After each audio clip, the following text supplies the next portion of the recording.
Aku seorang janda kaya, mantan istri bupati. Jatuh hati pada lelaki sederhana yang seharusnya hanya mengantarkanku kemana-mana.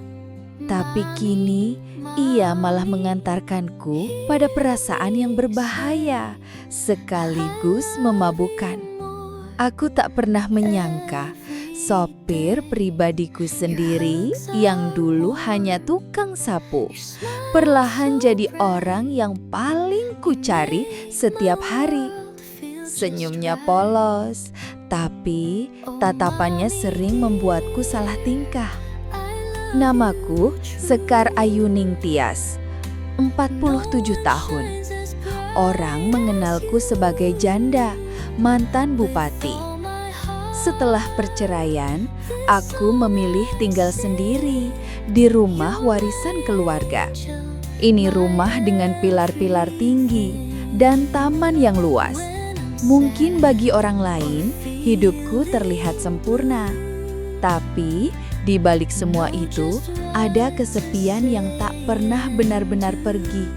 Aku masih ingat, dulu rumah ini selalu ramai oleh tamu dan agenda resmi. Kini hanya derap langkahku yang terdengar di lantai marmer. Setiap pagi aku sudah terbiasa, atau mungkin hanya berpura-pura terbiasa. Hari ini aku duduk di teras, mengenakan kebaya santai berwarna biru muda. Angin pagi mengibaskan sedikit rambutku yang mulai memutih di tepi. Dan entah kenapa aku tak berusaha menutupinya. Banyak yang bilang, aku masih cantik. Terlalu cantik untuk sendirian. Pujian seperti itu hanya membuatku tersenyum samar. Seorang tetangga yang lewat sempat melambaikan tangan. Pandangannya cepat sekilas. Tapi aku tahu betul tatapan itu. Tatapan orang yang sedang menebak-nebak kisah hidupku. Sudah biasa, aku hanya membalasnya dengan senyum ramah. Kadang aku bertanya pada diriku sendiri, sampai kapan aku akan hidup seperti ini? Tidak ada yang benar-benar salah, tapi juga tak ada yang benar-benar membuat jantungku berdebar. Mungkin aku hanya menunggu sesuatu atau seseorang. Aku menatap halaman depan, daun-daun kering berjatuhan dari pohon flamboyan. Pagi ini petugas dinas lingkungan hidup sudah mulai menyapu jalan di depan rumah. Aku tak mengenalnya, tapi dari caranya bekerja, aku bisa menebak dia tipe orang yang telaten. Entah mengapa, mataku tertuju padanya sedikit lebih lama dari seharusnya. Dan saat dia menoleh, sekilas pandangan kami bertemu. Ada sesuatu di sana, singkasun, tapi cukup untuk membuatku bertanya-tanya. Siapa dia?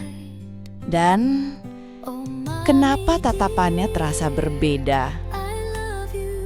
Pagi berikutnya, aku keluar lebih awal. Ada urusan di Dinas Lingkungan Hidup, mengurus perpanjangan izin taman kota yang dulu pernah aku sponsori saat masih menjadi istri bupati. Udara pagi di jalan protokol masih segar, dan cahaya matahari baru saja menembus sela-sela pepohonan. Begitu masuk ke halaman kantor DLH, mataku menangkap sosok itu lagi.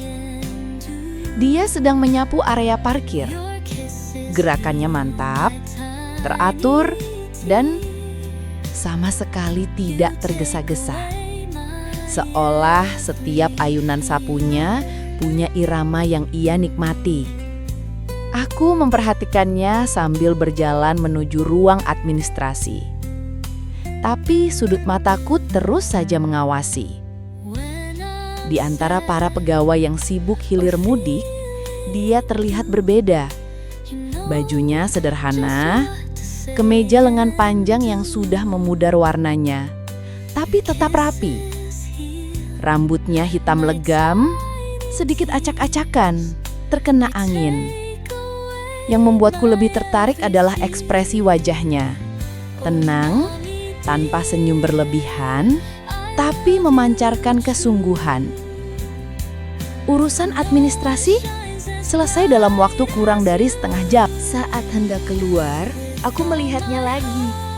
Kali ini dia berdiri di bawah pohon asem besar, sedang merapihkan serokan sampah.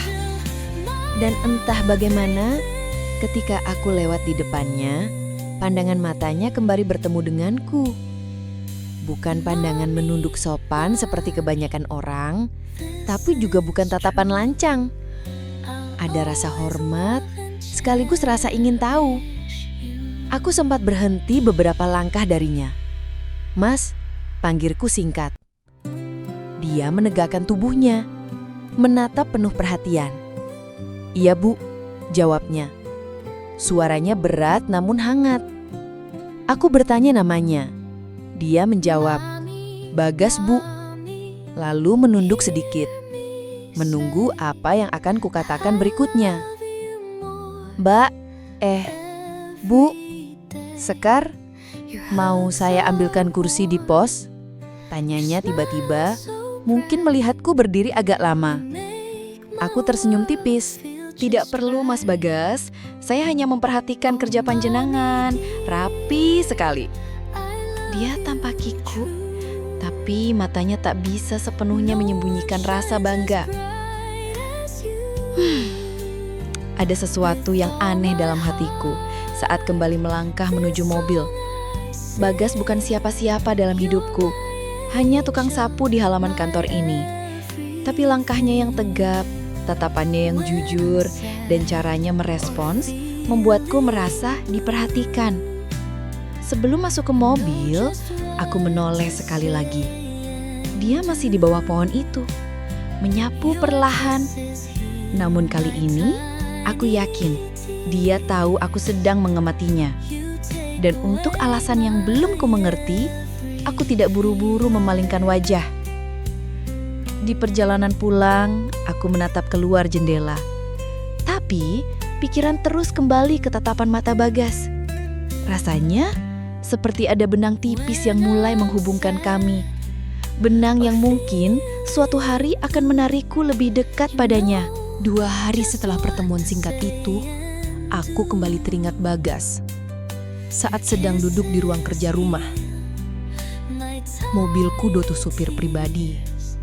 Bukan hanya karena aku malas menyetir, tapi karena jadwal kegiatanku mulai padat lagi. Selama ini aku berganti-ganti supir harian, tapi tidak ada yang terasa cocok. Pagi itu, tanpa banyak pertimbangan, aku kembali ke kantor DLH. Udara terasa hangat dan langkahku lebih cepat dari biasanya.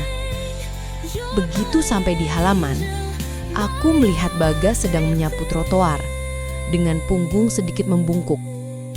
Begitu dia sadar aku datang, dia segera berdiri tegap. "Mas Bagas," panggilku sambil berjalan mendekat. Dia menatapku heran. "Iya, Bu Sekar," jawabnya. Aku menatapnya sejenak, memastikan kata-kataku tepat. "Kalau saya menawarkan pekerjaan, mau?" tanyaku. Dia terdiam beberapa detik. Sapu di tangannya ikut terhenti. "Pekerjaan apa, Bu?" "Supir pribadi," jawabku mantap. "Gaji lebih baik, jam kerja jelas, tapi ada syarat. Harus rapi, sopan, dan siap ikut saya kalau ada perjalanan mendadak." Bagas menelan ludah. Wajahnya tampak kaget, tapi juga penuh pertimbangan. "Kalau panjenengan yakin, Bu, saya siap." Katanya akhirnya ada nada sungguh-sungguh yang membuatku percaya keputusan ini tidak salah. Aku mengangguk, lalu meminta dia datang ke rumah sore nanti untuk membicarakan detailnya. Sore itu mobilku berhenti di halaman. Bagas sudah menunggu di gerbang, mengenakan kemeja putih sederhana dan celana hitam. Penampilannya bersih dan ada aroma sabun wangi yang samar saat dia mendekat, membukakan pintu untukku. "Silakan Bagas," katanya dengan sopan. Jemarinya menyentuh punggung tanganku sekilas, membuat jantungku berdebar tanpa alasan jelas.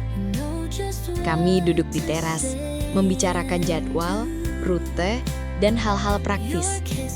Tapi di sela obrolan itu, aku merasa ada sesuatu yang lebih. Sesuatu yang belum berani diucapkan. Bagas memperhatikanku setiap kali aku bicara, seolah ingin memastikan dia memahami bukan hanya kata-kataku, tapi juga maksud di baliknya. Ketika ia pamit, aku sempat berdiri di depan pintu, melihat punggungnya yang tegap berjalan menjauh. Entah kenapa, hatiku berkata bahwa mulai hari ini, hidupku tidak akan sama lagi. Dan malam itu, sebelum tidur, aku tersenyum tipis. Bagas bukan lagi sekedar tukang sapu. Di mataku, dia sudah menjadi bagian dari rumah ini. Dan mungkin, tanpa kusadari, bagian dari hatiku.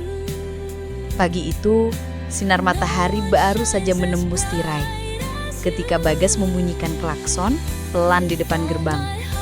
Hari ini, jadwalku menghadiri pertemuan komunitas budaya di kota sebelah. Perjalanan sekitar 2 jam. Aku mengenakan batik sutra warna hijau zamrud.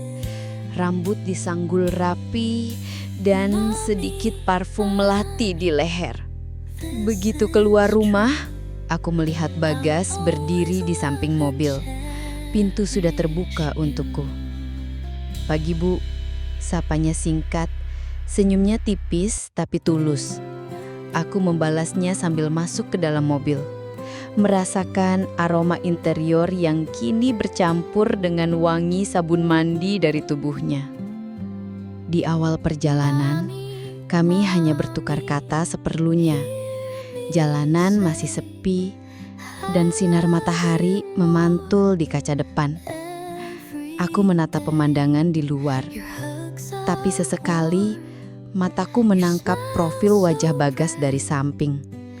Rahang tegas, mata fokus ke jalan, tangan kokoh memegang kemudi. Ada ketenangan yang anehnya membuatku merasa aman. Separuh perjalanan, mobil sedikit berguncang melewati jalan berlubang. Refleks, tangan kiri Bagas terulur ke arahku, menahan lenganku agar tidak tersentak. Sentuhan itu singkat, tapi meninggalkan jejak hangat di kulitku. "Maaf, Bu," ucapnya, tapi aku hanya mengangguk. Tak lama kemudian, hujan rintik mulai turun. Bagas memelankan laju mobil. Wiper bekerja, menghapus butiran air dari kaca depan. Di tengah suara hujan, ia bertanya pelan, "Ibu, gak kedinginan kan?" Nada suaranya seperti khawatir betulan. Aku menjawab singkat, "Tidak, Mas." Tapi hatiku sedikit berdesir. Sesampainya di lokasi, Bagas sigap membukakan pintu, bahkan memayungiku sampai pintu gedung. Saat payung hampir menutupi wajahku, aku melihat matanya menatapku sekilas. Ada sesuatu di sana. Sulit dijelaskan, tapi membuatku ingin menahan waktu lebih lama. Sepanjang acara, aku tahu Bagas menunggu di parkiran. Saat keluar, hujan sudah reda, dan kami kembali ke mobil. Perjalanan pulang lebih santai. Obrolan mulai mengalir, dari topik jalanan macet sampai cerita masa kecilnya di desa. Ketika mobil berhenti di depan rumah, aku sedikit enggan turun. Ada perasaan nyaman yang belum lama ini kurasakan. Dan entah mengapa, aku ingin mempertahankannya lebih lama. Bagas hanya berkata singkat sebelum pergi, "Besok saya datang lebih pagi, Bu." Malam itu aku menyadari satu hal. Perjalanan pertama ini bukan sekedar urusan kerja. Ini adalah awal dari sesuatu yang mungkin akan tumbuh di luar rencana. Keesokan paginya, Bagas datang lebih awal dari biasanya. Saat aku keluar rumah, dia sudah membersihkan kaca mobil dengan kain lap. Gerakannya tenang tapi teratur. Aku sempat memperhatikannya dari beranda, lalu tersenyum kecil tanpa sadar. Perjalanan hari itu tidak terlalu jauh, hanya menghadiri pertemuan pengurus yayasan di pusat kota. Jalanan cukup lengang, membuat suasana di dalam mobil terasa lebih santai. Aku memutuskan membuka percakapan. Mas Bagas sudah lama kerja di DLH. Dia tersenyum tipis, lalu menjawab, "Baru 2 tahun, Bu. Sebelumnya merantau ke Kalimantan, kerja di tambang, tapi pulang karena ibu sakit." Nada suaranya berubah lebih pelan saat menyebut ibunya. Aku menoleh sebentar. "Sekarang ibunya sudah sehat?" tanyaku. Dia menggeleng. "Alhamdulillah, sudah membaik. Tapi masih sering lemah, makanya saya pilih kerja di sini saja, biar dekat rumah." Ada ketulusan di matanya saat dia bicara. Dan untuk alasan yang sulit kujelaskan, aku merasa tersentuh. Obrolan berlanjut, tapi aku mulai merasakan ada hal-hal yang tidak dia ceritakan seluruhnya. Ada jeda-jeda hening di antara kalimatnya, seolah ia sedang memilih mana yang aman untuk diucapkan. Namun di setiap tatapan singkatnya, aku melihat kejujuran yang jarang kutemui pada orang lain. Sesampainya di lokasi pertemuan, Bagas membukakan pintu seperti biasa. Namun kali ini, saat aku turun, jemarinya menyentuh lenganku sedikit lebih lama. Bukan sengaja, tapi cukup untuk membuatku menyadari hubungan ini perlahan melangkah keluar dari sekedar formalitas antara majikan dan supir. Perjalanan pulang terasa berbeda. Kami tak banyak bicara, tapi keheningan itu bukan dingin, justru hangat. Seolah kami berdua sedang memikirkan hal yang sama. Hanya saja belum ada yang berani mengatakannya. Sesampainya di rumah, sebelum aku masuk, Bagas sempat berkata pelan, "Bu Sekar, kalau saya boleh jujur, saya senang bisa kerja sama panjenengan." Kalimat itu sederhana, tapi meninggalkan gema yang tak langsung hilang dari pikiranku. Dan malam itu, sambil menutup jendela kamar, aku bertanya pada diri sendiri, apakah ini awal dari rasa yang tak seharusnya tumbuh di antara supir dan majikan? Malam itu aku menghadiri acara silaturahmi pengusaha daerah. Acara selesai. Lebih larut dari perkiraan. Jam menunjukkan hampir 11 malam. Saat kami meninggalkan gedung, langit gelap pekat. Dan tak lama kemudian, hujan turun deras, menimbulkan bunyi gemericik di atap mobil. Bagas menyetir dengan kecepatan hati-hati. Jalanan lengang, tapi hujan membuat pandangan terbatas. Angin dingin menyusup lewat sela-sela jendela, membuatku merapatkan selendang. "Kedinginan, Bu?" tanya Bagas tanpa menoleh. Aku menggeleng, meski sebenarnya tanganku sudah sedikit beku. Beberapa kilometer sebelum rumah, suara ban mobil berubah. Bagas mengerem perlahan dan menepi. "Ban kempis, Bu," ucapnya sambil mematikan mesin. Hujan tak menunjukkan tanda akan reda. Ia keluar memeriksa sebentar, lalu kembali ke dalam mobil. "Perlu ganti ban, tapi di sini gelap. Lebih baik kita cari tempat berteduh dulu." Akhirnya kami berhenti di sebuah warung kopi sederhana di pinggir jalan. Pemilik warung, seorang bapak parubaya, mempersilahkan kami duduk di sudut ruangan. Lampu minyak menggantung menciptakan cahaya kekuningan yang lembut. Suasana hening, hanya terdengar bunyi hujan di luar. Bagas memesan 2 gelas kopi panas. Saat menyerahkan gelasku, jemarinya menyentuh jemariku sekilas. Hangatnya membuatku sadar betapa dinginnya udara di luar. Aku mengucapkan terima kasih. Tapi mataku tanpa sengaja bertemu dengan matanya. Tatapan yang dalam, seperti sedang membaca pikiranku. "Kapan terakhir kali panjenengan duduk santai begini?" tanyanya pelan sambil meniup uap kopinya. Aku tersenyum samar. Sudah lama sekali, Mas. Mungkin sejak sebelum bercerai.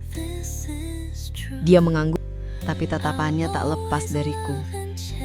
Ada empati di sana, sekaligus sesuatu yang sulit kuuraikan. Hujan tak kunjung reda, tapi aku tak tergesa. Ada rasa nyaman aneh yang tumbuh di ruangan kecil itu. Sesekali angin masuk, membawa aroma tanah basah, membuat suasana semakin tenang. Ketika akhirnya hujan mulai mereda, kami kembali ke mobil. Bagas mengganti ban di bawah cahaya lampu jalan yang temaram, lalu melanjutkan perjalanan pulang. Di sepanjang sisa jalan, kami tidak banyak bicara. Tapi aku tahu, malam ini telah mengubah cara kami memandang satu sama lain. Dan saat menutup pintu rumah, aku menyadari ada sesuatu yang baru mulai tumbuh. Dan kali ini, aku tak berusaha mengabaikannya. Sejak malam hujan itu, ada yang berubah dalam caraku memandang Bagas. Bagas bukan lagi sekedar supir pribadi yang mengantarku dari satu acara ke acara lain. Kini setiap kali dia datang, aku mulai memperhatikan hal-hal kecil yang sebelumnya tak kusadari. Cara ia membetulkan kerah bajunya sebelum masuk mobil, atau tetapan fokusnya di balik kemudi.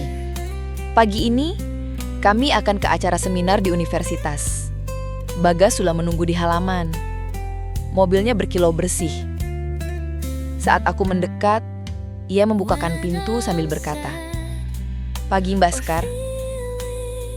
Nadanya lebih lembut dari biasanya, dan entah mengapa, panggilan Mbak yang ia ucapkan terdengar jauh lebih personal daripada Bu. Sepanjang perjalanan, aku berusaha sibuk memeriksa catatan di ponsel, tapi setiap kali, mataku tak sengaja menangkap pantulan wajah Bagas di kaca spion. Jantungku terasa berdetak lebih cepat. Ada getaran aneh yang tidak ingin kuakui, apalagi tunjukkan.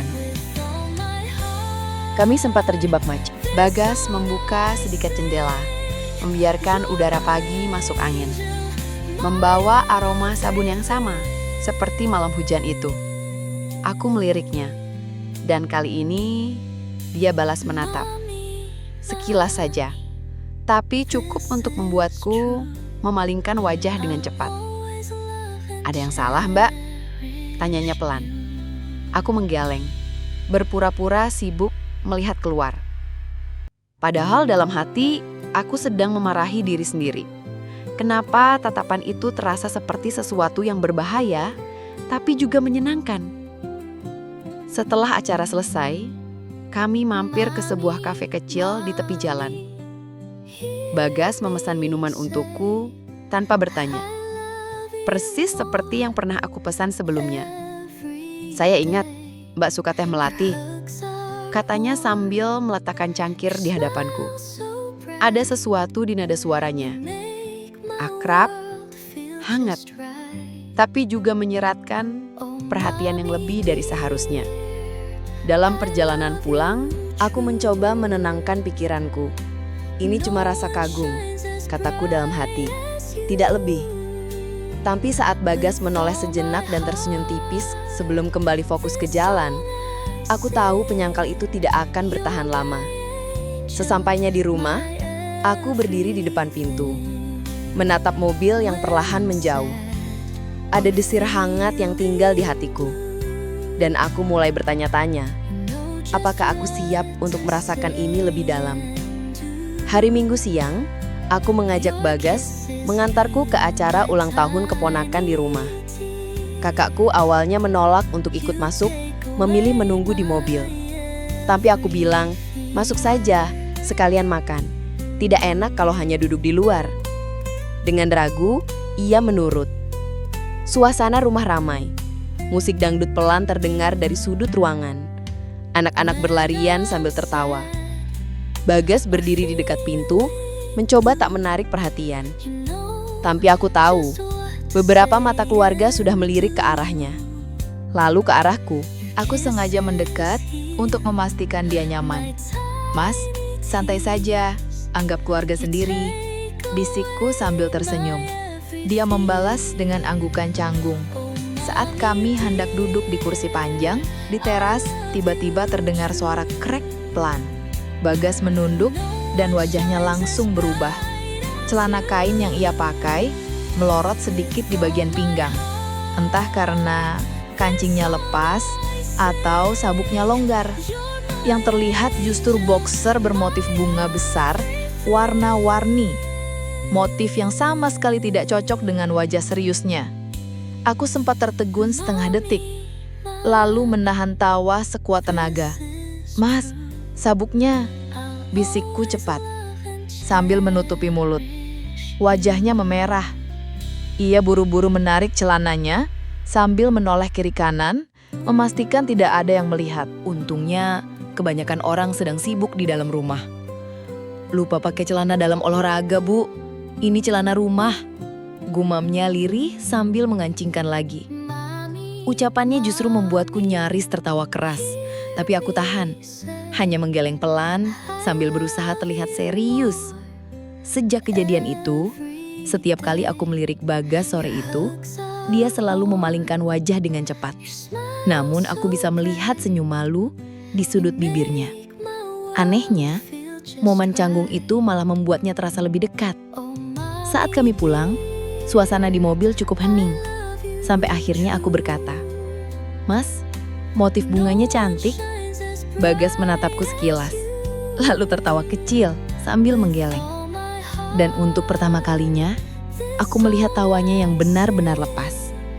Hari itu aku sedang kurang enak badan. Kepala terasa berat dan tubuh lemas. Bagas yang baru saja mengantarku pulang dari pertemuan 1 hari pensingkat langsung menawarkan, "Bu, saya belikan bubur di depan." Aku hanya mengangguk pelan. Tak lama kemudian, dia kembali dengan semangkuk bubur panas dan segelas air hangat. Setelah makan, aku memutuskan beristirahat di ruang tamu. Bagas duduk di sofa seberang. Awalnya, hanya menemani sambil memainkan ponsel. "Kalau ibu mau tidur, saya tunggu saja di sini, biar aman," katanya. Aku mengangguk, lalu merebahkan tubuh. Entah berapa lama, aku tertidur, tapi saat bangun, aku mendengar suara nafas teratur dari arah sofa. Bagas ternyata ikut tertidur. Kepalanya miring, mulut sedikit terbuka. Aku tersenyum melihatnya. Sosok yang biasanya terlihat tegas itu, sekarang seperti anak kecil yang kecapean. Namun senyumku berubah menjadi bingung saat melihat noda gelap di celana bagian depannya. Mataku otomatis melirik ke botol air mineral di meja, yang ternyata kosong dan posisinya miring.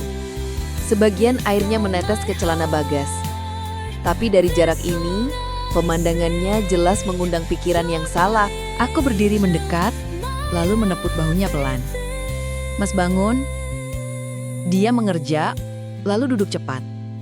Baru menyadari celananya basah. Wajahnya langsung memerah. "Astagfirullah, ini air minum Bu tumpah," ucapnya buru-buru. Aku menahan senyum, pura-pura menggeleng pelan. "Habis mimpi apa kamu, Bagas? Sampai basah semua begini?" tanyaku setengah bercanda. Wajahnya makin merah, dan dia menggaruk kepala yang tidak gatal. "Leres Bu, ini beneran air minum," katanya gugup. Aku akhirnya tertawa kecil, lalu mengambil handuk kecil dari lemari. "Sudah sana, ganti dulu sebelum orang rumah lihat. Nanti dikira yang aneh-aneh." Dia menerima handuk itu sambil tersenyum malu, lalu berjalan cepat ke kamar mandi tamu. Sepeninggalnya, aku duduk kembali di sofa sambil menggeleng pelan. Bagas memang selalu punya cara membuat hari-hariku penuh kejutan. Kadang manis, kadang canggung. Tapi entah kenapa, selalu meninggalkan rasa hangat di hati. Sore itu, langit mulai berubah warna, menjadi oranye keemasan. Aku memutuskan duduk di bangku taman rumah, menikmati suara gemericik air mancur. Udara hangat bercampur sejuknya angin sore membuatku merasa damai. Bagas sedang merapikan tanaman di sudut halaman. Aku memperhatikannya. Diam-diam, gerakannya pelan tapi pasti. Sinar senja membuat siluet tubuhnya tampak jelas. Dan entah mengapa, aku merasa pemandangan itu terlalu nyaman untuk diabaikan. "Mas, sini sebentar," panggilku. Dia mendekat, masih membawa sarung tangan kebunnya. "Ada apa, Bu?" tanyanya. Aku menunjuk kursi di sebelahku. "Duduklah sebentar, capek berdiri terus." Dia menurut, duduk agak kaku di sampingku. Kami diam beberapa saat, hanya mendengarkan suara burung yang mulai kembali ke sarang. Lalu aku bertanya, Mas Bagas, kenapa betah kerja di sini? Dia tersenyum tipis. Karena saya merasa punya tempat, Bu. Dan saya nggak tenang kalau ibu sakit atau sendirian. Aku terdiam, tidak menduga jawabannya akan sejujur itu. Angin sore tiba-tiba membuat selendangku terlepas, sedikit dari bahu Bagas. Dengan refleks membetulkannya, tangannya menyentuh pundakku sesaat. Sentuhan itu singkat, tapi cukup membuat dadaku hangat. "Mbak Sekar itu orang baik," katanya pelan. Kali ini memanggilku dengan sapaan yang lebih personal. Aku hanya menatapnya sekilas, lalu memalingkan wajah, agar ia tidak melihat pipiku yang memanas. Kami duduk sampai matahari hampir tenggelam. Tidak banyak bicara, tapi keheningan itu terasa akrab. Rasanya seperti kami saling memahami, tanpa perlu mengucapkan apa-apa. Saat ia berdiri untuk kembali bekerja, aku menatap punggungnya sambil berpikir, mungkin rasa ini tidak lagi bisa kusebut sekedar kekaguman. Pagi itu aku menyuruh Bagas membeli bunga pot di toko dekat pasar untuk mempercantik taman depan. Ia berangkat dengan mobilku, sementara aku menunggu di rumah. 1 jam kemudian, Bagas kembali. Tapi wajahnya terlihat seperti baru saja melalui ujian yang tak pernah ia sangka. Begitu turun dari mobil, ia membawa beberapa pot bunga sambil menghela nafas panjang. "Kenapa, Mas? Capek angkat pot?" tanyaku dari teras. Dia hanya menggeleng, lalu berkata, "Bukan itu, Bu. Tadi ketemu ibu-ibu tetangga di jalan." Aku tersenyum kecil, sudah bisa membayangkan. "Terus?" pancingku. Bagas menaruh pot di meja taman, lalu mulai bercerita. Awalnya cuma ditanya, "Mau kemana?" Begitu saya jawab, "Beli bunga buat taman ibu," langsung rame. Ternyata, para ibu itu mulai menggoda dengan gaya khas mereka. "Walah, ini toh supirnya Bu Sekar. Ganteng, loh cocok banget kalau duduk berdua di mobil ya Bu ibu-ibu." Salah satu dari mereka berkata sambil terkekeh. Yang lain menimpali, "Hati-hati Mas, nanti jatuh hati sama majikan loh." Bagas mengaku hanya bisa tersenyum kaku. Tapi semakin ia diam, semakin ramai komentar mereka. Ada yang pura-pura bertanya, "Mas, kalau antar Bu Sekar ke pasar, siapa yang pegang dompetnya? Jangan-jangan pegang hatinya juga." Semua tertawa. Sementara Bagas mencoba menahan wajahnya tetap tenang. "Aduh Bu, saya sampai nggak tahu harus jawab apa. Rasanya mau cepat-cepat pergi saja," katanya sambil menggaruk kepala. Aku tertawa kecil, membayangkan raut wajahnya yang kebingungan dikerubuti ibu-ibu comel itu. "Ya sudah Mas, anggap saja hiburan pagi. Tapi kalau sampai mereka mulai tebak-tebak soal kita, biarkan saja. Nanti mereka bosan sendiri," ucapku sambil menuangkan teh untuknya. Bagas menerima cangkir itu, tapi aku bisa melihat pipinya sedikit bersemu. Dan meski ia mengaku tidak nyaman, Aku tahu guys, gosip itu hanya membuat benang yang menghubungkan kami terasa makin kuat. Siang itu cuaca panas terik. Aku sedang duduk di ruang tamu, sibuk memeriksa beberapa berkas untuk acara amal minggu depan. Bagas sedang membersihkan mobil di garasi. Tiba-tiba suara deru mesin mobil asing terdengar. Di depan pagar, dari balik jendela, aku melihat sosok yang sudah lama tidak muncul di hidupku. Wicaksono, mantan suamiku. Penampilannya masih rapi dan meyakinkan, mengenakan kemeja putih dan jam tangan mahal. Aku langsung menarik nafas dalam, tidak pernah terpikir dia akan datang lagi setelah semua yang terjadi bertahun-tahun lalu. Bagas sempat menghentikan pekerjaannya dan berdiri di samping mobil, wajahnya penuh tanya. Wicaksono turun dari mobil, melangkah mantap ke arah rumah, lalu langsung membuka gerbang yang kebetulan tidak terkunci. "Sekar, kita perlu bicara," katanya tanpa basa-basi. Aku mempersilahkannya duduk di ruang tamu. Nada suaranya datar, tapi matanya memancarkan maksud tertentu. "Aku menyesal, Sekar, semua yang kita lalui. Aku ingin memperbaikinya. Aku ingin kamu kembali." Jantungku berdegup kencang, bukan karena rindu, tapi karena terkejut mendengar keberaniannya mengucapkan itu. "Maaf, Wicak, hidupku sekarang sudah tenang. Tidak ada yang perlu diperbaiki," jawabku tegas. Ia menatapku lama, lalu melirik ke arah halaman di mana Bagas masih berdiri. Senyum tipisnya muncul, tapi terasa dingin. "Jadi, dia?" tanyanya. Nada suaranya mengandung sindiran. "Aku hanya menggeleng pelan, bukan urusanmu." Tanpa menunggu jawaban lebih lanjut, aku berdiri. "Kalau cuma itu yang mau kamu sampaikan, lebih baik kamu pulang." Wicaksono menatapku sekali lagi, lalu bangkit dan melangkah keluar. Namun sebelum masuk ke mobil, ia sempat berkata, "Kita akan bertemu lagi, Sekar, percayalah." Begitu mobilnya pergi, Bagas masuk ke rumah.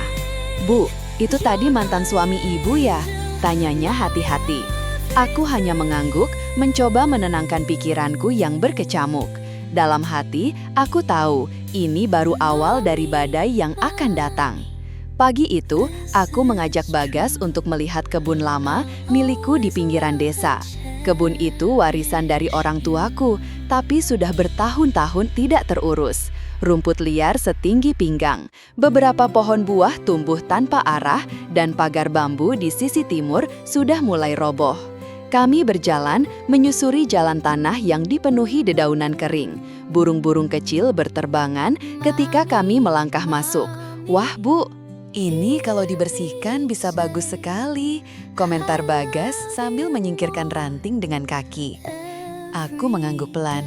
"Itu rencanaku, Mas. Kalau lahan ini dibiarkan kosong, nanti dianggap tanah terlantar dan bisa diambil negara. Aku nggak mau itu terjadi." Aku bisa merasakan nada suaraku tegas. Kebun ini punya banyak kenangan masa kecil, dan aku ingin menjaganya. Bagas mulai memeriksa beberapa sudut tanahnya. "Tanahnya subur, Bu. Kita bisa tanam sayur, buah, atau bahkan bikin taman wisata kecil. Tapi kerjanya pasti banyak." Ia tersenyum kecil, seperti menantang dirinya sendiri. Kami terus berjalan sampai ke ujung kebun, di mana ada sumur tua yang masih berfungsi. Bagas mencoba memompa airnya, dan ternyata masih jernih. "Airnya masih jernih, Bu. Ini modal besar kalau mau menghidupkan kebun lagi." Angin bertiup pelan, membawa aroma tanah basah dan dedaunan. Aku berdiri memandang hamparan itu, membayangkan kebun yang tertata rapi, penuh bunga dan pepohonan rindang. "Mas, kalau aku putuskan membersihkan kebun ini, kamu siap bantu?" tanyaku sambil menatapnya. Bagas tersenyum lebar. "Siap, Bu. Kita mulai dari manapun, yang penting jangan sampai diambil orang." Jawabannya membuatku merasa tenang, bukan hanya karena dia setuju, tapi karena aku tahu ia akan berada di sisiku dalam proses ini. Saat kami hendak pulang, aku sempat menoleh sekali lagi ke kebun itu. Dalam hati aku berjanji, kebun ini akan hidup kembali. Dan entah kenapa, aku merasa kebun ini akan jadi awal dari banyak perubahan besar dalam hidupku, termasuk hubunganku dengan Bagas. Sejak pertemuan singkat di rumah beberapa hari lalu, aku sudah mencium gelagat bahwa Wicaksono tidak akan diam begitu saja. Dan ternyata firasatku benar. Kabar yang kudengar dari salah satu teman dekatku membuatku terkejut. Dia bilang Wicaksono sering terlihat di desa dekat kebunku. Hari itu, aku dan Bagas datang lagi ke kebun untuk mulai menandai area yang akan dibersihkan. Kami membawa beberapa peralatan ringan dan sekotak makanan untuk makan siang. Di bawah pohon mangga tua, udara pagi itu cerah, membuatku semangat. Aku tidak tahu, di saat yang sama, seseorang sedang mempersiapkan sesuatu untuk menjatuhkan kami. Di sebuah kafe kecil, tak jauh dari kebun, Wicaksono duduk bersama dua pria yang tak kukenal. Mereka berbicara dengan suara pelan, tapi tatapan mereka sesekali mengarah ke arah kebun. Aku ingin semua terekam, kata Wicaksono dingin. Buat seolah-olah mereka dekat, lebih dari sekedar majikan dan sopir. Salah satu pria itu tersenyum licik. Tenang Pak, kami akan atur sudut kamera. Nanti kalau mereka sedang makan berdua atau duduk dekat, gambarnya bisa dibesarkan, dibuat seolah-olah sedang berbuat yang tidak-tidak. Sementara itu, aku dan Bagas sedang duduk di tanah, membentangkan peta kecil kebun. Bagas menunjuk beberapa titik yang bisa dijadikan bedengan tanaman. Aku merasa nyaman berada di situ, meski tanahnya kotor dan rumputnya masih tinggi. Tidak jauh dari kami, di balik semak, lensa kamera sedang diarahkan. Kalau di sini kita tanam bunga, lalu di belakangnya pohon buah, nanti kebun ini akan indah sekali, kata Bagas sambil tersenyum. Aku mengangguk, lalu tanpa sadar, sedikit memiringkan badan untuk melihat peta dari dekat. Saat itu, jarak kami hanya beberapa jengkal. Di balik sana, klik kamera, terdengar halus mengabadikan momen yang nanti akan dipelintir. Wicaksono yang menunggu di mobil menerima pesan dari orang suruhannya. Dapat gambarnya Pak, kata suara di telepon. Senyum puas muncul di wajahnya. Bagus, tunggu momen yang lebih intim. Aku ingin ini terlihat meyakinkan. Menjelang siang, aku membuka bekal nasi uduk dan teh hangat. Kami makan sambil duduk di tikar. Tertawa kecil saat Bagas kesulitan membuka botol sambal. Momen sederhana itu ternyata kembali diabadikan, diam-diam dari sudut tertentu. Foto itu bisa saja terlihat seperti sesuatu yang jauh lebih mesra. Di kepalaku, tidak ada sedikit pun kecurigaan bahwa kebun ini kini sudah menjadi pangkuan jebakan. Aku hanya berpikir tentang masa depan lahan ini, tentang bagaimana aku dan Bagas akan bekerja keras menjaganya.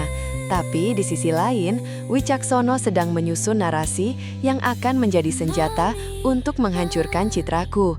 Sebelum pulang, aku sempat berdiri di tengah kebun sambil memejamkan mata, menghirup udara segar. Bagas berdiri di belakangku, memegang petabu. Saya yakin kebun ini akan jadi yang terindah di desa, katanya penuh semangat. Aku tersenyum, dan di balik semak, sebuah kamera kembali mengambil foto kami, kali ini dengan angle yang seakan menggambarkan momen personal. Hari itu, kami pulang dengan hati ringan, tapi entah mengapa, aku merasa seperti ada bayangan yang mengikuti setiap langkah kami. Dan aku tidak tahu bahwa bayangan itu adalah rencana kotor yang sebentar lagi akan menyerang hidupku. 2 hari setelah kunjungan terakhirku ke kebun, suasana di desa tiba-tiba terasa berbeda. Tatapan beberapa orang yang biasanya ramah, kini berubah menjadi penuh tanda tanya.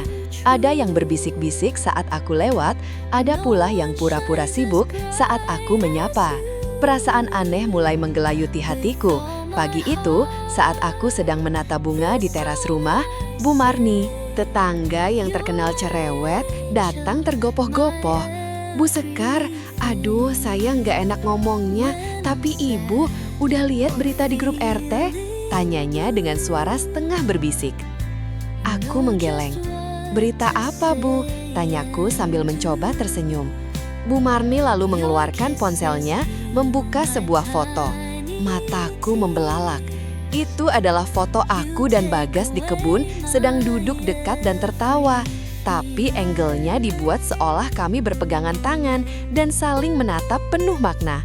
Ini tidak benar, kataku cepat. Darahku berdesir, tapi Bu Marni hanya menghela nafas. Saya sih percaya Ibu, tapi orang-orang di kampung belum tentu. Apalagi katanya ada beberapa foto lain, suaranya makin pelan, seakan takut ada yang mendengar.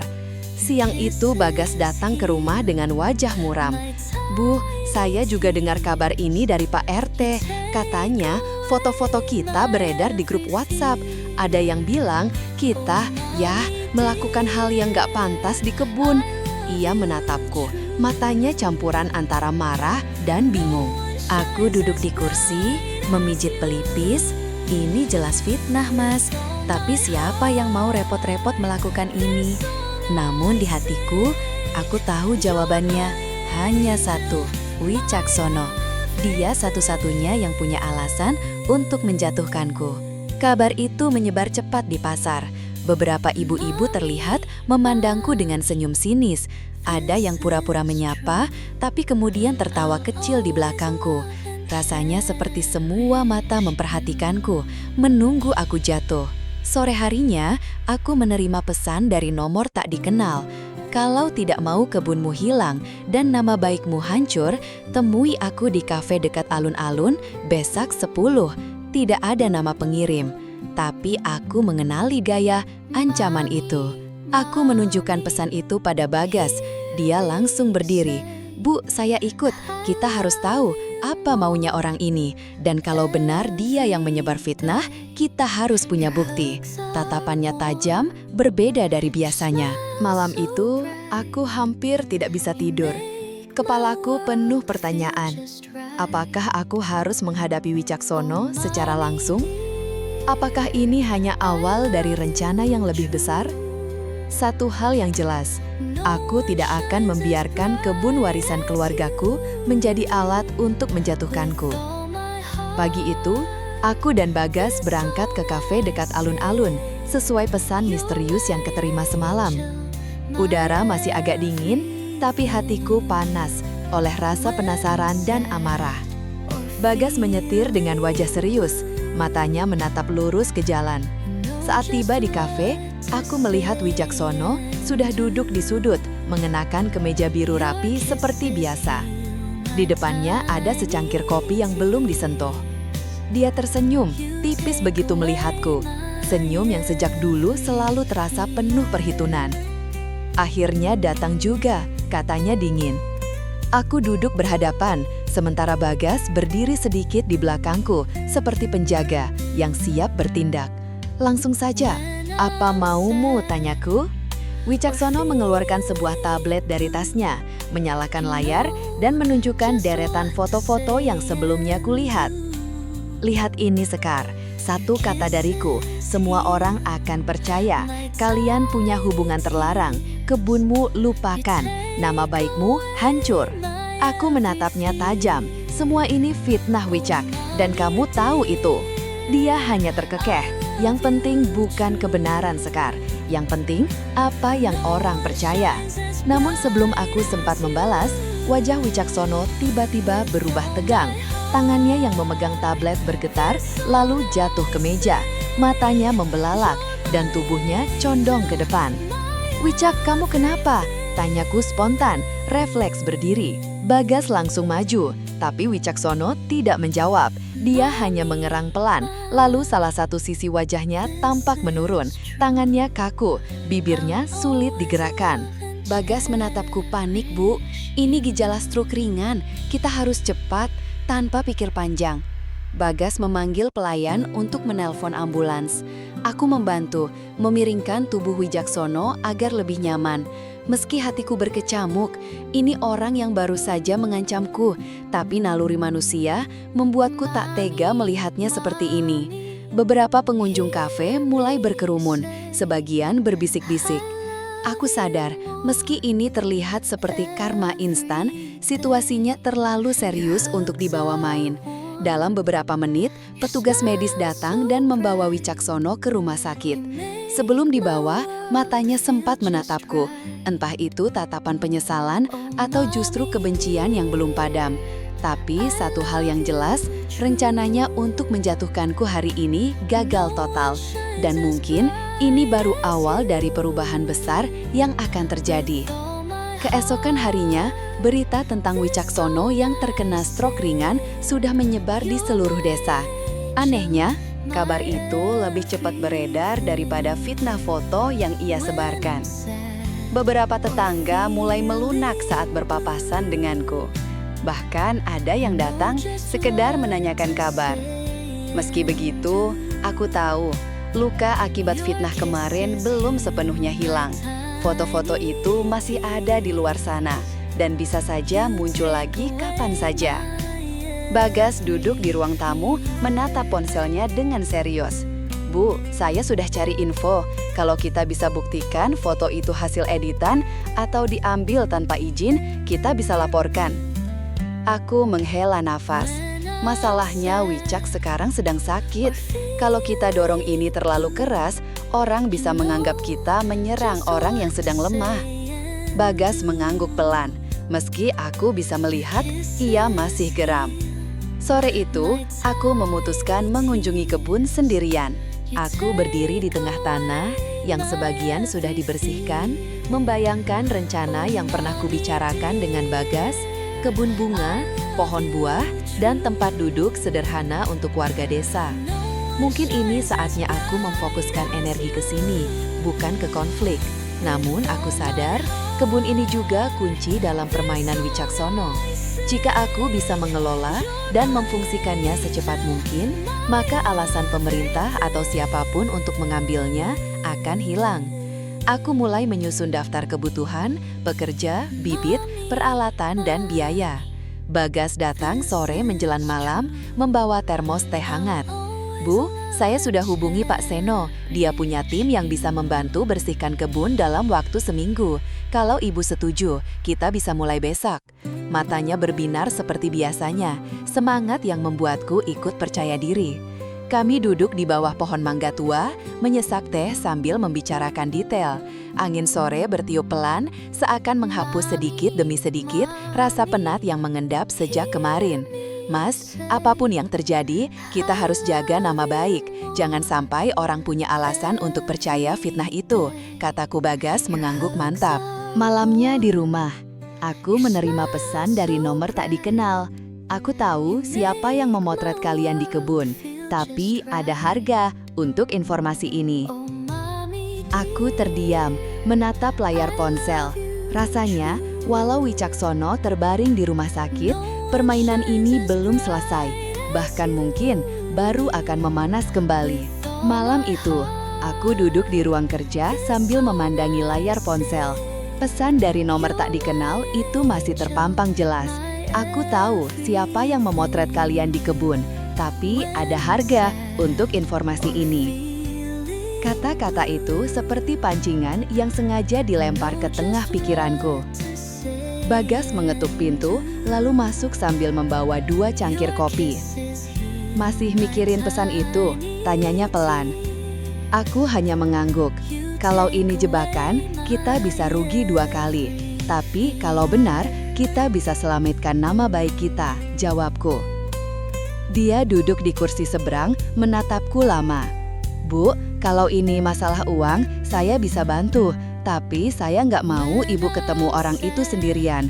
Nada suaranya tegas, tapi tatapan matanya hangat. Ada rasa khawatir yang tulus di sana. Pagi harinya, aku membalas pesan itu, berapa dan di mana kita bertemu. Balasannya cepat. Malam ini, 8, di gudang kosong, dekat pasar lama, bawa uang tunai. Lokasi itu membuat perutku terasa mengerut. Pasar lama adalah area yang sepi di malam hari. Bagas langsung menolak, itu jelas tempat yang rawan. Kalau ibu mau datang, saya ikut. Bahkan kalau perlu, saya datang duluan buat memastikan aman. Aku tak membantah, dalam situasi seperti ini, aku memang butuh dia. Sore itu, sebelum berangkat, Bagas sempat membantu pekerja membersihkan kebun. Saat matahari mulai tenggelam, aku melihatnya berdiri di bawah pohon mangga dengan kaos yang sedikit basah karena keringat. Entah kenapa, pemandangan itu membuat hatiku berdebar. Bukan hanya karena rasa aman yang dia bawa, tapi juga karena ada sisi dirinya yang semakin sulit kuabaikan. Kami tiba di gudang tua tepat 8. Tempat itu remang-remang, hanya ada cahaya dari lampu jalan yang masuk lewat celah pintu. Aroma debu bercampur kayu tua memenuhi udara. Suara langkah kaki tiba-tiba terdengar dari sisi gelap. Seorang pria bertopi muncul, bawa uangnya, tanyanya tanpa basa-basi. Bagas maju setengah langkah, tubuhnya sedikit menutupiku. "Kamu dulu yang bicara, siapa yang memotret kami?" Pria itu tersenyum tipis. Seorang suruhan, bukan Wicak yang ambil, tapi dia yang bayar. Dan orang itu masih di desa. Mungkin besok foto-foto itu akan keluar lagi kalau kalian gak beli diamnya. Dia mengeluarkan flash disk dari saku. Semua ada di sini, termasuk video. Hatiku tercekat. Video, tanyaku hampir berbisik. Pria itu mengangguk tenang. Gak ada yang terlalu parah, tapi angle-nya dibuat seolah kalian berbuat yang tidak-tidak. Sebelum aku sempat meraih flash disk itu, Bagas menggenggam tanganku, pelan memberi kode untuk tidak gegabah. Sentuhan hangatnya membuat jantungku berdegup, tapi matanya penuh perhitungan. Kalau ini jebakan, kita harus keluar dari sini dengan kepala tegak. Jangan sampai uang kita hilang, Bu. Di tengah udara tegang dan remang gudang tua itu, aku sadar permainan ini jauh lebih rumit dari yang kubayangkan. Dan di sisiku, Bagas bukan lagi sekedar sopir pribadi, tapi sekutu yang mungkin akan menjadi lebih dari itu. Pria itu memandang kami bergantian, seolah menunggu aku mengeluarkan uang dari tas. Aku bisa merasakan Bagas mengencangkan genggaman tangannya di pergelanganku. Tatapan matanya memberi isyarat, jangan sekarang. Aku nggak bawa uang sebanyak yang kamu minta, kataku dengan nada yang sengaja kubuat datar. Kalau kamu mau, ikut ke mobil, kita bicarakan di tempat yang lebih terang. Pria itu terkekeh, langkahnya mendekat. Aku nggak bodoh, Bu. Terang berarti ramai-ramai, berarti polisi. Dia menepuk-nepuk saku bajunya. Kalau nggak ada uang, kita budar saja. Foto dan video ini akan jadi konsumsi publik. Bagas bergerak cepat. Dalam satu gerakan, dia meraih tangan pria itu dan memelintirnya cukup kuat hingga flash disk terjatuh ke lantai. "Sekar, ambil!" teriaknya. Aku refleks jongkok dan meraih benda kecil itu, sementara pria bertopi itu berusaha melepaskan diri. Suara langkah kaki lain terdengar dari sisi gudang. 2 orang muncul dari kegelapan. Wajah mereka tertutup masker. Aku dan Bagas saling berpandangan. Jelas ini bukan sekedar pertemuan jual beli informasi, tapi jebakan yang sudah disiapkan. Tanpa pikir panjang, Bagas menarik tanganku menuju pintu samping. Kami berlari keluar ke jalan sempit di belakang pasar. Lama, lampu-lampu jalan redup, hanya menyisakan bayangan panjang di dinding-dinding tua. Suara langkah kaki mengejar dari belakang, membuat nafasku semakin cepat. Arahnya ke mobil. Bagas memandu, tangannya tak pernah lepas dari tanganku. Detak jantungku berpacu, bukan hanya karena rasa takut, tapi juga karena kehangatan dan kekuatan yang ia pancarkan di tengah situasi genting ini. Ketika kami hampir mencapai mobil, salah satu pria sempat meraih ujung tasku. Bagas berbalik, mendorongnya cukup keras, hingga ia kehilangan keseimbangan. Aku masuk ke dalam mobil, menutup pintu dengan keras, dan Bagas langsung menyalakan mesin. Ban mobil memekik saat melintasi jalan sempit. Dari kaca spion, aku melihat mereka berdiri di tengah jalan. Tubuh mereka mengecil seiring mobil melaju. Di tanganku, flash disk itu terasa seperti kunci terakhir untuk menghentikan semua fitnah. Namun di balik rasa lega, ada satu perasaan lain yang merayap di hatiku. Malam ini, di bawah tekanan dan ancaman, aku semakin sadar bahwa Bagas bukan hanya penyelamatku. Dia adalah seseorang yang mulai mengisi ruang yang selama ini kosong dalam hidupku. Pagi setelah malam pelarian itu, aku duduk di ruang kerja dengan secangkir teh hangat. Flash disk yang kami rebut dari gudang tergeletak di atas meja, seolah menatapku dan berkata, "Buka." Aku hadapi kebenarannya. Bagas datang dengan laptop di tangannya. "Bu, saya pikir sebaiknya kita lihat isinya sekarang sebelum orang lain sempat menyebarkannya lagi." Aku mengangguk, menelan ludah. Saat video diputar, layar menampilkan rekaman kebun kami beberapa hari lalu.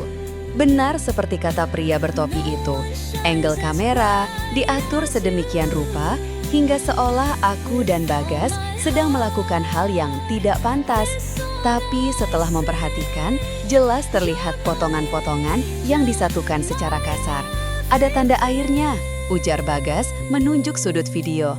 "Kalau kita telusuri, kita bisa tahu kamera siapa ini." Aku merasakan beban di dadaku sedikit berkurang. Ini bukti kuat bahwa fitnah itu dibuat. Kami memutuskan untuk menyerahkan flash disk ini ke pihak berwenang. Namun sebelum itu, aku ingin berbicara langsung dengan beberapa tokoh desa. Aku tak mau nama bayiku pulih hanya lewat kabar resmi. Aku ingin mereka mendengarnya dariku sendiri. Siang itu di balai desa, aku berdiri di hadapan beberapa orang yang dulu ikut memandang sinis padaku. Apa yang kalian lihat di foto dan video itu semua hasil rekayasa.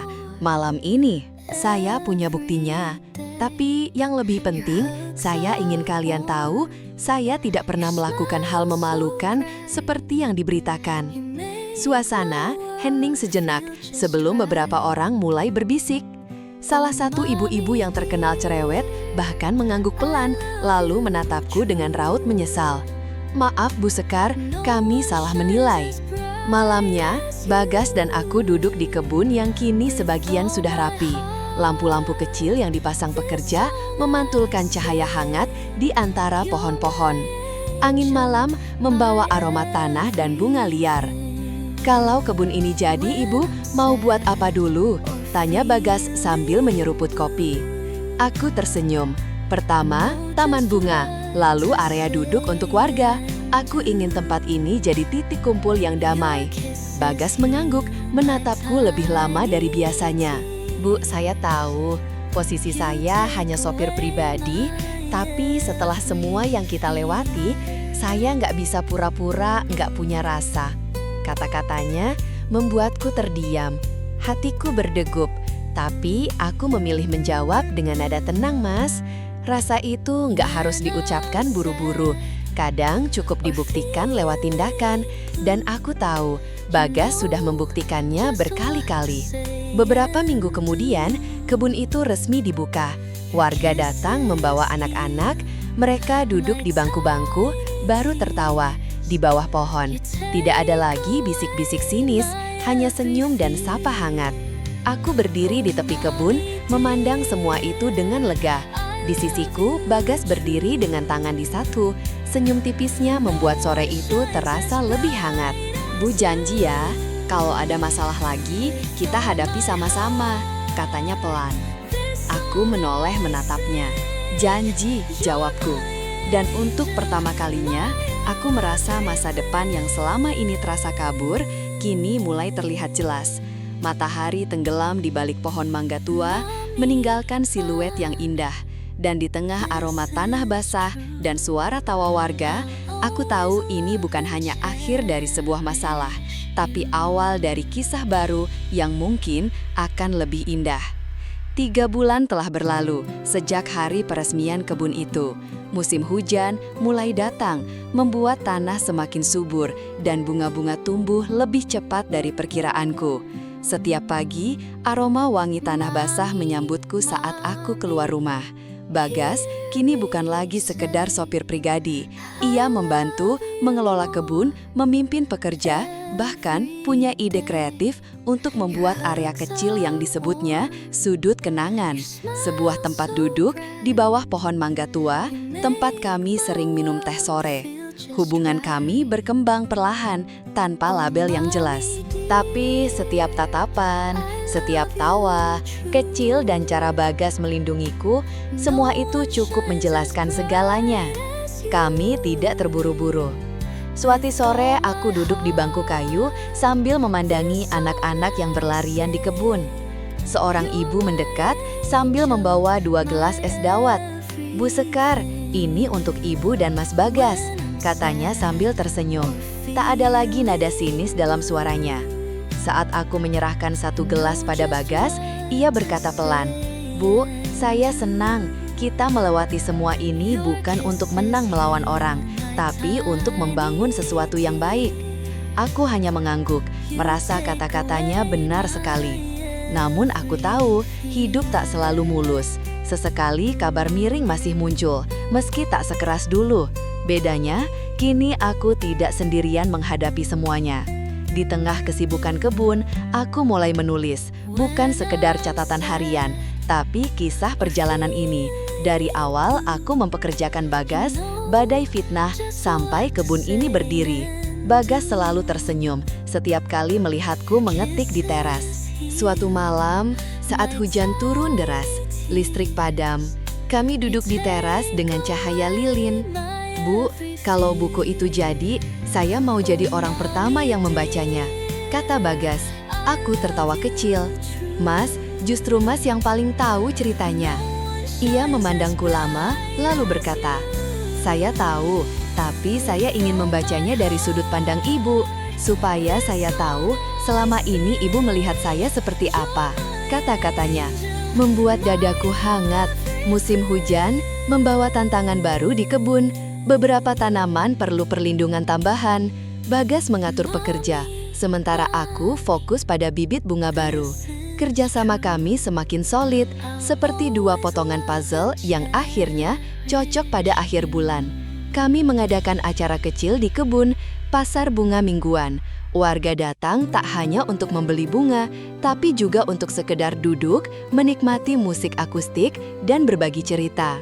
Kebun itu kini benar-benar menjadi pusat kehidupan desa sebelum acara berakhir. Bagas menghampiriku sambil membawa sebuah pot kecil berisi bunga melati. "Untuk Ibu," katanya. "Bunga ini melambangkan ketulusan, sama seperti niat saya selama ini di sini." Aku menerima pot itu, tersenyum lalu menatap kebun yang dipenuhi cahaya lampu dan suara tawa. "Mas, aku rasa kita sudah memulai musim baru dan aku harap musim ini nggak akan berakhir." Bagas menatapku dan di matanya aku melihat janji yang tak diucapkan. Janji untuk tetap ada meski musim berganti. Di bawah hujan gerimis malam itu, kami berdiri di tengah kebun, dikelilingi wangi melati dan tanah basah, dan aku tahu, ini bukan hanya kebun bunga, tapi juga kebun hati, tempat cerita kami akan terus tumbuh.